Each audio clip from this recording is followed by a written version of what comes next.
तो आज हम बात करने वाले हैं स्पेशली बिहार बोर्ड के बारे में। ठीक है, बिहार बोर्ड के एग्ज़ाम में जो 10वीं का और 11वीं 12वीं की बात नहीं करूँगा। अभी मैं बस बिहार बोर्ड में 10th में 90% से ज़्यादा अगर मार्क्स लाने हैं तो शुरुआत से, ठीक है, जब अप्रैल में हमारा सेशन स्टार्ट होता है तो उस अप्रैल से ही, शुरुआत से ही क्या स्ट्रेटजी होनी चाहिए वो हम बात करेंगे। ठीक है, तो आप सभी को अपना सिलेबस पता होना चाहिए और उसका प्रिंट आउट आपके पास होना चाहिए।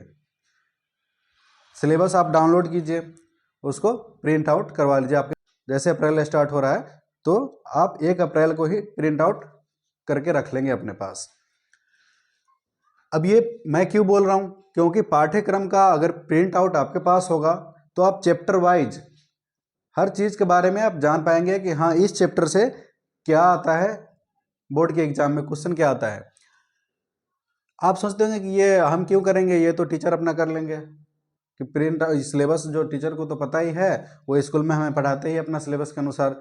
कोचिंग में हम जहाँ पढ़ते हैं वहाँ पे तो हमें बता ही देते हैं कि ये सिलेबस है, ये पूछता है, ये आता है। बहुत बार ऐसा होता है, मैं ये नहीं कह रहा हूँ कि उनको नहीं पता है। तो आप टीचर पे ही डिपेंड न रहे। मैंने नीचे सबसे आपको स्टार स्टार स्टार देकर लिखा है, किसी दूसरे पे आश्रित न रहे। अगर आपको 90% से ज़्यादा लाना है तो किसी दूसरे पे आश्रित न रहे। मैं जो बातें कह रहा हूँ इसको आप फॉलो करें। पाठ्यक्रम का प्रिंट आउट आपके पास होना चाहिए। कई बार ऐसा होता है कि टीचर पढ़ाने के क्रम में कुछ चीज़ें स्किप कर जाते हैं, छोड़ देते हैं या छूट जाता है, तो आपके पास प्रिंट आउट होगा उसका सिलेबस का, तो आप टिक करते जाएंगे, हाँ ये पढ़ाई हो गया, ये पढ़ाई हो गया, इस चैप्टर से ये हो गया, ये हो गया, ये हो गया। और जहाँ पे लगेगा छूटेगा तो आप पूछ सकते हैं उनसे, समझ सकते हैं, पढ़ सकते हैं। इसलिए आपके पास सिलेबस का प्रिंट आउट होना चाहिए। मैंने लिखा है अभी ही, यानी कि जैसे आप शुरू करते हैं तभी से आपके पास होना चाहिए। आप जहाँ भी आप पढ़ते हैं, घर पे सेल्फ स्टडी रूम है तो वहाँ पे जाकर के आप क्या करेंगे, अपना चिपका दीजिए वहाँ पे, और एक आप कॉपी अपने पास रखिए। उसके बाद है बिहार टेक्स्ट बुक कॉर्पोरेशन का आपके पास सारे बुक होना चाहिए। ठीक है, बुक तो होगा ही, और आपको बुक फॉलो करना है, पढ़ना है। Bihar text book public corporation का जो भी आपके पास बुक है या तो अवेलेबल नहीं है तो आप नया खरीद लीजिए।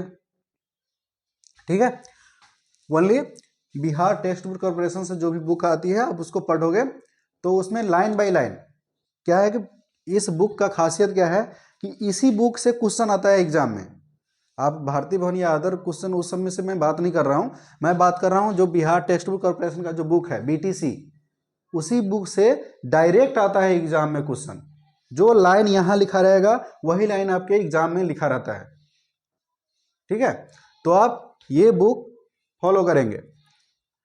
मैं अभी बात कर रहा हूँ बस बोर्ड एग्जाम का। ठीक है, आपको कोई भी नवोदय, उसके बाद अगर आप 11th-12th नवोदय पढ़ना चाहते हो, बीएचयू में जाना चाहते हो, जेएनयू, आमिया इस्लामिया, आप जहाँ से भी करना चाहते हो, उसके लिए मैं बात नहीं कर रहा हूँ। मैं बात कर रहा हूँ बस बोर्ड में अगर अच्छा नंबर लाना है 90% से ज़्यादा तो आपको बिहार टेक्स्ट बुक कॉर्पोरेशन का बुक फॉलो करना होगा। सर साइंस भी सारे विषय बिहार टेक्स्ट बुक कॉर्पोरेशन से मतलब है कि सारे विषय डायरेक्ट क्वेश्चन पूछता है, साइंस हो, मैथ हो या ज्योग्राफी, जो भी आपका सोशल साइंस है, संस्कृत है और आपका हिंदी है। ठीक है, जितने भी सब्जेक्ट है आपको सारे के सारे बिहार टेक्स्ट बुक कॉर्पोरेशन का होना चाहिए। अगर आपको बिहार बोर्ड में अच्छा नंबर लाना है 90% से ज़्यादा तो आप बिहार टेक्स्ट बुक कॉर्पोरेशन का ही बुक फॉलो करें। उसके बाद है मासिक, साप्ताहिक, प्रतिदिन का लक्ष्य होना चाहिए आपके पास। मंथली, वीकली और डेली बेसिस पे एक गोल सेट होना चाहिए। ठीक है, कि आज हम इतना पढ़ेंगे, आज हमारे पढ़ाई का सिलेबस के अनुसार ये होना चाहिए, तो डेली। इसलिए हमने लिख दिया है सिलेबस को तोड़िए। ठीक है, सिलेबस हमारा जो भी है, जब भी हम किसी चीज़ की तैयारी करते हैं तो उसका जो भी सिलेबस है तो उसको खंड बाई खंड तोड़ दीजिए और चाहिए। ठीक है, तो इसलिए मैंने बोल दिया है कि मासिक, साप्ताहिक, प्रतिदिन, यानी कि आपको इस मंथ का गोल होना चाहिए। गोल कि इस मंथ तक हमें ये कर लेना है, उस मंथ तक हमें वो कर लेना है, अगले मंथ तक हमें ये कंप्लीट हो जाना चाहिए। अब देखिए, एक साल आपको कितना टाइम मिलता है? अप्रैल से शुरू होता है सेशन, अप्रैल, मई, जून, जुलाई, अगस्त, सितंबर, अक्टूबर, नवंबर, दिसंबर, जनवरी, है ना, फरवरी में आपका एग्जाम हो जाता है। तो आपके हो गए कितने मंथ? 10 महीने। ठीक है, तो आपके 10 मंथ्स हो जाते हैं। 10 महीने यानी कि आपके कितने दिन? 300 दिन। ठीक है, 10 महीने यानी 300 दिन। तो आपके 300 दिन का ये सिलेबस है, इसलिए मैंने डेली बेसिस पे भी बता दिया कि आपको ये गोल सेट होना चाहिए। क्या होता है अभी अगर हम मासिक अगर गोल सेट करते हैं तो ठीक, इस मंथ में अगर पूरा नहीं होता तो सोचते हैं कि अगले मंथ में पूरा कर लेंगे, ठीक है। या अगर हम साप्ताहिक गोल सेट करते हैं तो ठीक है, या मंथली है तो सप्ताह वाइज अगर हम देखते हैं ठीक है, एक सप्ताह में छूट गया, अरे अगले सप्ताह पूरा कर लेंगे, अगले सप्ताह पूरा कर लेंगे, ऐसे करते करते क्या होता है हम स्किप करते जाते हैं। इसलिए मैंने यहाँ पे लिख दिया प्रतिदिन का लक्ष्य सेट होना चाहिए, एक दिन का भी गैप नहीं होना चाहिए। आप अगर 3 दिन अगर मिस करते हो किसी चीज को तो आपने यहाँ पे देख लो आप 1% मिस कर देते हो, है ना। 300 में 100 से भाग दोगे तो 3 दिन का 1% होगा। तो उस हिसाब से अगर आप 3 दिन कहीं घूम लिए या 3 दिन आपने स्किप कर दिया तो आप समझिए 1% चांस खो दिया आप 90% से ज्यादा लाने का। उसके बाद है पिछले वर्षों के प्रश्न, जो प्रीवियस ईयर क्वेश्चन बैंक होते हैं, आप उसको अभी से खरीद ले। बच्चे क्या करते हैं नवंबर दिसंबर में जाके खरीदते हैं और वो प्रीवियस ईयर के क्वेश्चन बनाते हैं। आप इसको अभी से खरीद ले और चैप्टर वाइज वाला खरीदे, ताकि आपको पता चले कि इस चैप्टर से आपका जो जो चैप्टर पढ़ाई होते जाता है उस चैप्टर से पिछले वर्षों में क्या क्या क्वेश्चन पूछा है और आप उसको प्रैक्टिस कर ले। तो आपको पता होना चाहिए कि ये क्वेश्चन, अब मान लीजिए बहुत सारा हम ऐसे बनाते जाते हमें पता ही नहीं होता कि ये क्वेश्चन कौन सा आएगा इसमें। तो आप क्या करेंगे क्वेश्चन बैंक को फॉलो करेंगे, क्वेश्चन बैंक को देख लेंगे कि किस टाइप का क्वेश्चन आता है। अधिकतर क्या होता है कि बोर्ड एग्जाम में या तो प्रीवियस ईयर का क्वेश्चन बहुत ज्यादा रिपीट होता है या नहीं तो उसके सिमिलर क्वेश्चन पूछता है, ठीक है। इसलिए आप क्वेश्चन बैंक को देखिए, जैसे ही आप पढ़ाई शुरू करते हैं उसी समय से आपके पास क्वेश्चन बैंक भी होना चाहिए। जो जो चैप्टर होता जाता है उसका प्रीवियस ईयर क्वेश्चन आप देख लो, बना लो। उसके बाद है आपकी अपनी लिखी हुई नोटबुक होनी चाहिए, आपकी अपनी नोटबुक होनी चाहिए। इसका मतलब क्या है कि जो आपको क्लास में पढ़ाया जाता है या फिर आप जो भी नोट बनाते हैं घर पे एक सेल्फ स्टडी से जैसे भी, वो अपना आपका नोटबुक होना चाहिए, शुरुआत से ही होना चाहिए।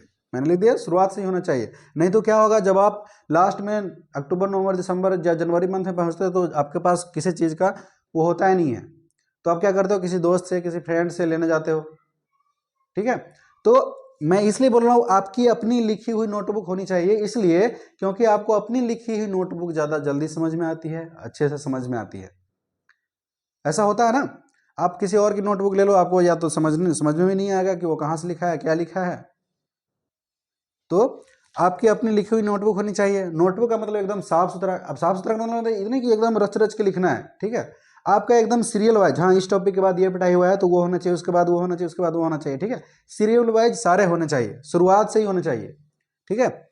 उसके बाद आपको स्कोरिंग सब्जेक्ट जो भी है सभी विषय पर ध्यान देना है। ऐसा नहीं आपका हिंदी संस्कृत ऐसे फालतू का नहीं है, उसमें भी 100 मार्क्स का है, तो आपको उस पर भी ध्यान देना है शुरू से ही, ठीक है। सप्ताह में आपको कम से कम सारे सब्जेक्ट पढ़ने हैं। बिहार बोर्ड में संस्कृत 100 मार्क्स का होता है। अब देख लो कितना बड़ा डिफरेंस आता है, हम यहाँ से इसको छोड़ के चलते हैं, पढ़ते रहते हैं हिंदी, यहाँ पे मैथ पढ़ेंगे और साइंस पढ़ेंगे, जबकि साइंस कितना पूछता है लो ना 80 नंबर का पूछता है, साइंस पूछता है 80 नंबर का। और अब यहाँ के स्टूडेंट क्या है ये साइंस और मैथ इसी में लगे रहते और बाद में कहते हैं कि हमारा नंबर नहीं उठ रहा है, हमारा नंबर जो है 400 क्रॉस नहीं कर रहा है।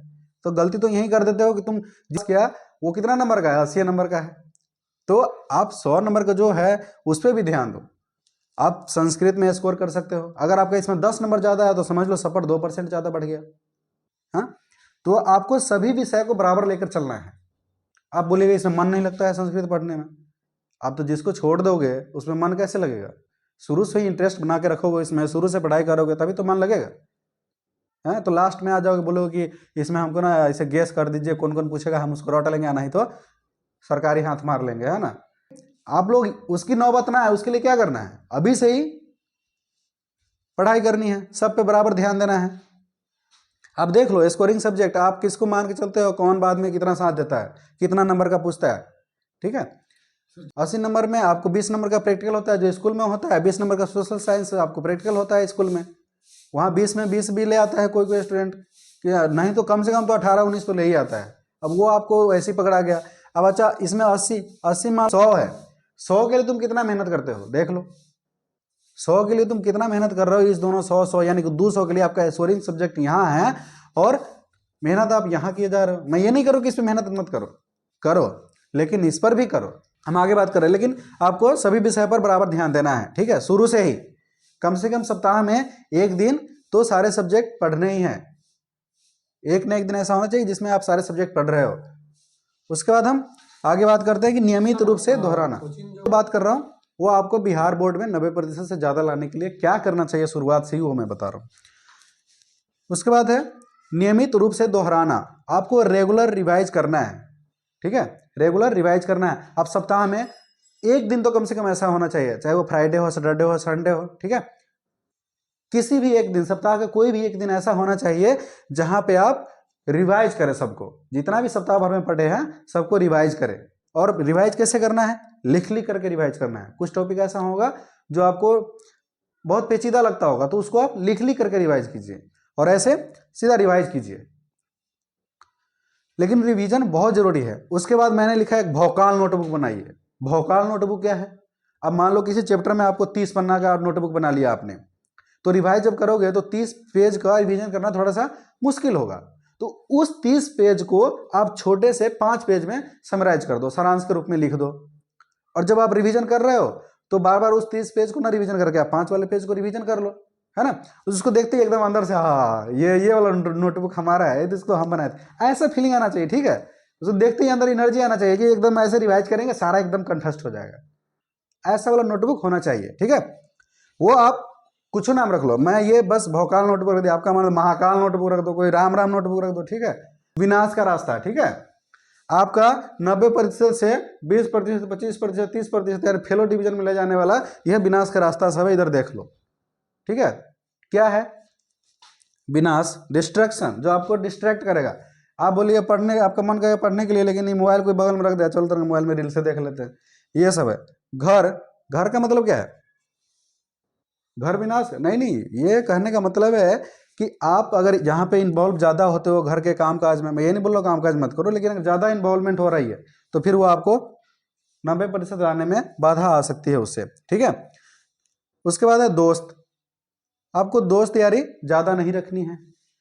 ऐसा नहीं कि उस दोस्त के यहाँ चलो आज ये दोस्त आ गया है, थोड़ा मार्केट चलते हैं, थोड़ा उधर घूमने चलते हैं, थोड़ा आज चलते हैं पूजा वूजा करके आते हैं मठ उठ पे, ऐसा नहीं करना है, ठीक है।